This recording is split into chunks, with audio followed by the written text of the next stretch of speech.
묵상자입니다. 오늘은 나는 왜 그리스도인이 되었는가?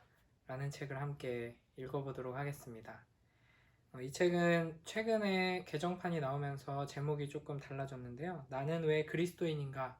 라는 책으로 새롭게 나온 책입니다.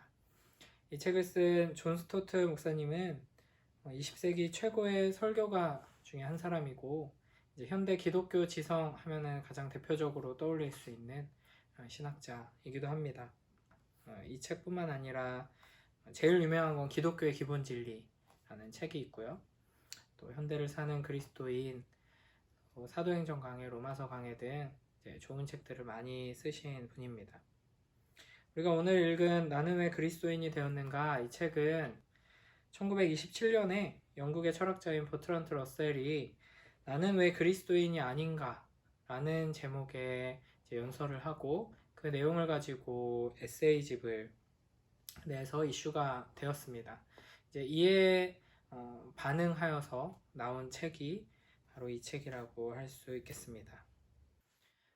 오늘은 이 책의 1장과 5장의 한 부분씩을 읽어드리도록 하겠습니다.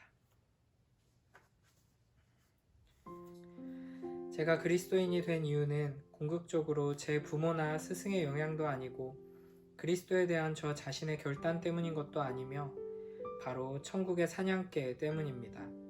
즉 제가 원하는 길로 가고자 도망할 때조차도 끈질기게 저를 쫓아오신 예수 그리스도 그분 때문인 것입니다.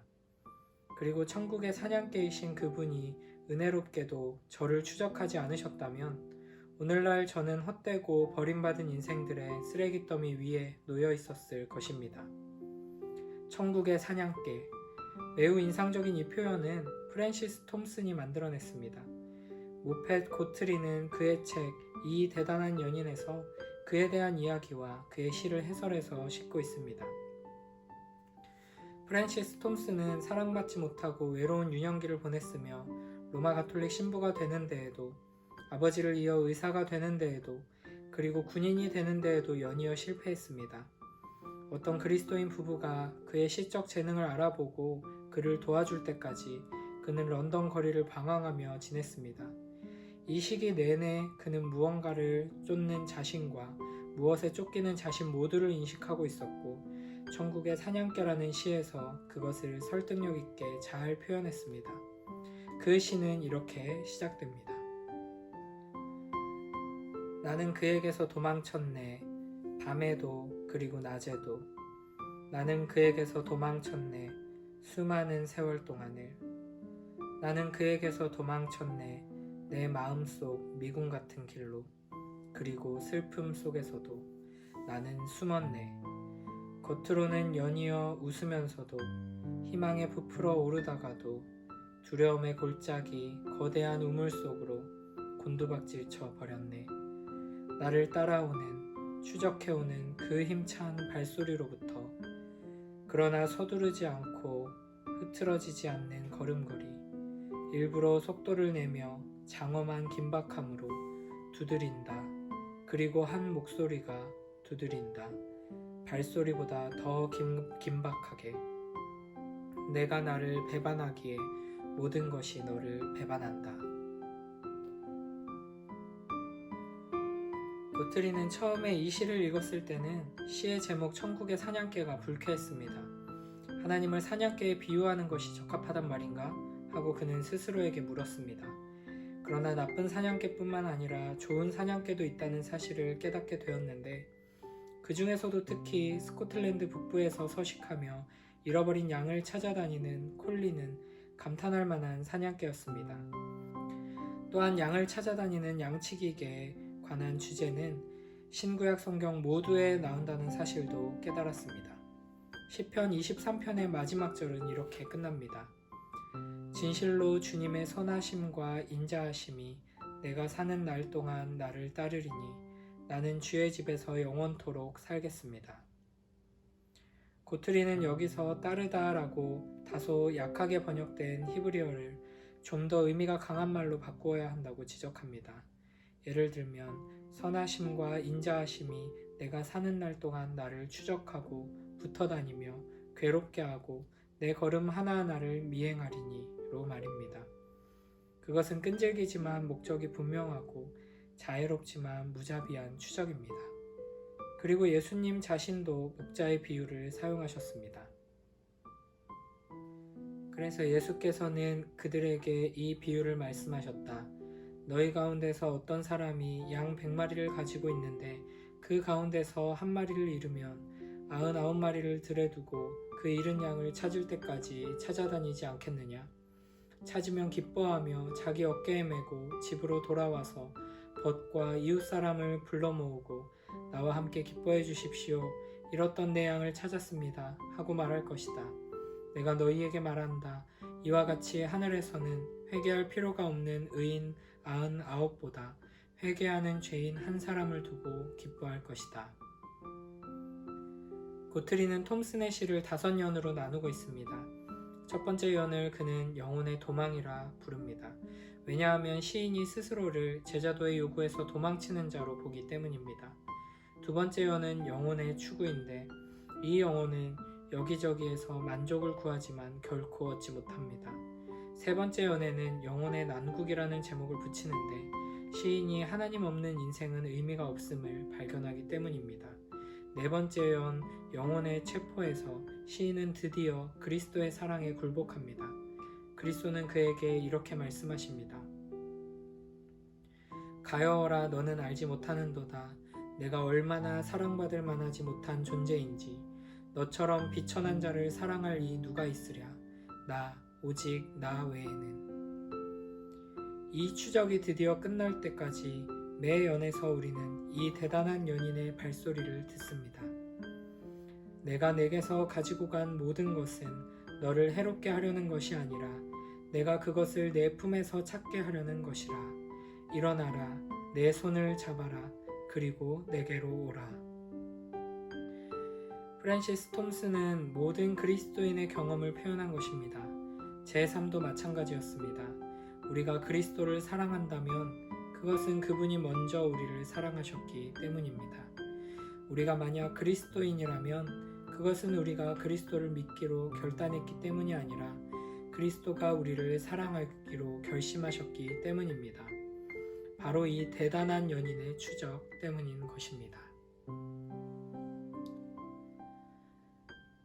이어서 5장 자유에 이르는 길의 한 부분을 읽겠습니다. 만약에 물고기가 물에서 살도록 만들어졌다면 인간은 무엇을 위해 만들어졌을까요? 이 질문에 대한 성경적 대답은 만약 물고기가 물에서 살도록 만들어졌다면 인간은 분명 사랑하며 살도록, 즉 하나님과 이웃을 사랑하도록 만들어졌다는 것입니다. 사랑은 인간이 자신의 독특한 인간됨을 발견하는 요소입니다. 16세기의 로마 카톨릭 시인인 로버트 사우스웰은 이렇게 썼습니다. 내가 숨쉬는 곳이 아니라 내가 사랑하는 곳에서 나는 산다. 이는 인간의 영혼은 존재할 때가 아니라 사랑할 때 산다는 어거스틴의 경구를 염두에 둔 것입니다. 진정한 인간은 사랑 없이 존재할 수 없습니다. 이러한 사실로 인간의 놀라운 역설을 보게 됩니다. 이를 간단하게 설명해 보겠습니다.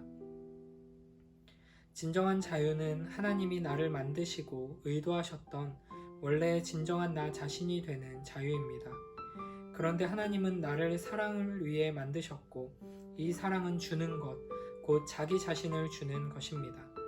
따라서 나 자신이 되기 위해서는 자신을 부인해야 하며 하나님과 다른 사람을 사랑하는 데 자신을 내어주어야 하는 것입니다. 자유롭기 위해서 나는 섬겨야 합니다. 살기 위해서는 자기 중심성에 대해 죽어야 합니다.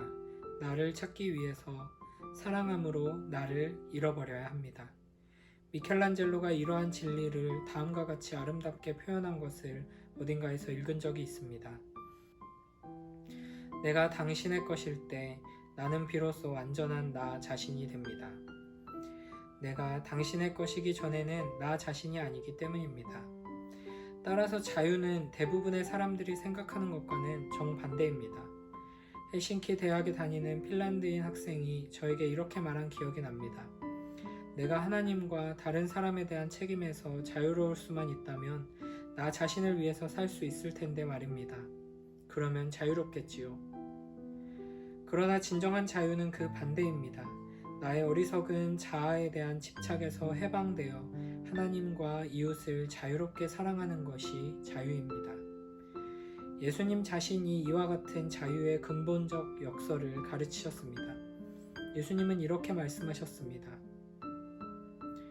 누구든지 제 목숨을 구하고자 하는 사람은 잃을 것이요 누구든지 나와 복음을 위하여 제 목숨을 잃은 사람은 구할 것이다. 저는 이 말씀이 순교자들을 두고 하신 말씀이라고 생각했고 문자 그대로는 육체적인 구원과 목숨을 잃는 것이라고 생각했습니다.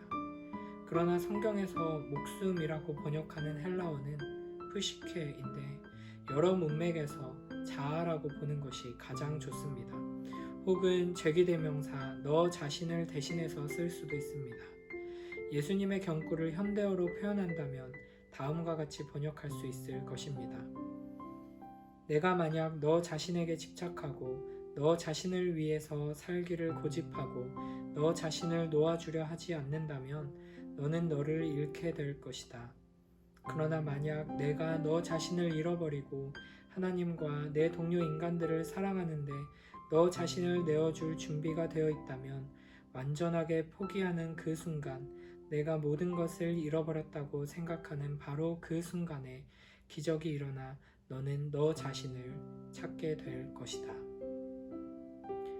그리스도는 자유에 이르는 길이며 이것이 바로 제가 그리스도인이 된 5번째 이유입니다. 존 스토트는 자신이 그리스도인이 된 이유에 대해서 여러 가지로 이야기하면서 5번째에서 바로 그리스도가 자유에 이르는 길이기 때문에 나는 그리스도인이 되었다라고 이야기를 합니다. 그런데 여기서 말하는 자유는 우리가 흔히 생각하는 내 마음대로 할 수 있는 어떤 것을 말하는 게 아니라 하나님의 사랑을 받아서 또 하나님을 닮아서 하나님을 사랑하게 되고 또 이웃을 사랑하게 되는 것, 그것을 자유라고 표현하고 있습니다. 존 스토트의 말처럼 우리는 그리스도 안에서 참으로 자유로운 사람들입니다. 내 마음대로 살 수 있다 하는 것이 아니라 참 사랑이신 삼위 하나님을 닮아서 하나님을 그리고 이웃을 사랑하는 자로 살 수 있다 하는 것이죠. 우리가 이런 삶을 살게 되기를 소망하면서 주님을 더욱 붙들었으면 좋겠습니다. 그리스도인이라면 내 것, 우리 것을 지키기 위해서 싸우고 소리치고 경쟁하고 이 세상의 사람들의 반응과 똑같이 반응하는 것이 아니라 나의 것을 잃어버리는 한이 있더라도 내가 희생하더라도 기꺼이 바보처럼 마치 예수 그리스도의 십자가처럼 그렇게 사랑하고 또 사랑하고 끝까지 사랑하는 그런 진정한 자유로운 모습이 될 때 우리의 이 자유로운 모습, 우리의 이 사랑을 통해서 이 세상도 하나님의 사랑을 보고 예수 그리스도의 그 생명의 복음을 보게 되지 않을까 그렇게 생각하게 됩니다. 이 존 스토트의 나는 왜 그리스도인이 되었는가 이 책의 두 부분을 짧게 읽어보았는데요. 여러분도 이 책을 한번 안 읽어보셨다면 읽어보시고 많은 유익을 누리셨으면 좋겠습니다. 다음에 또 새로운 책으로 찾아뵙도록 하겠습니다. 책 읽어주는 욱성전이었습니다.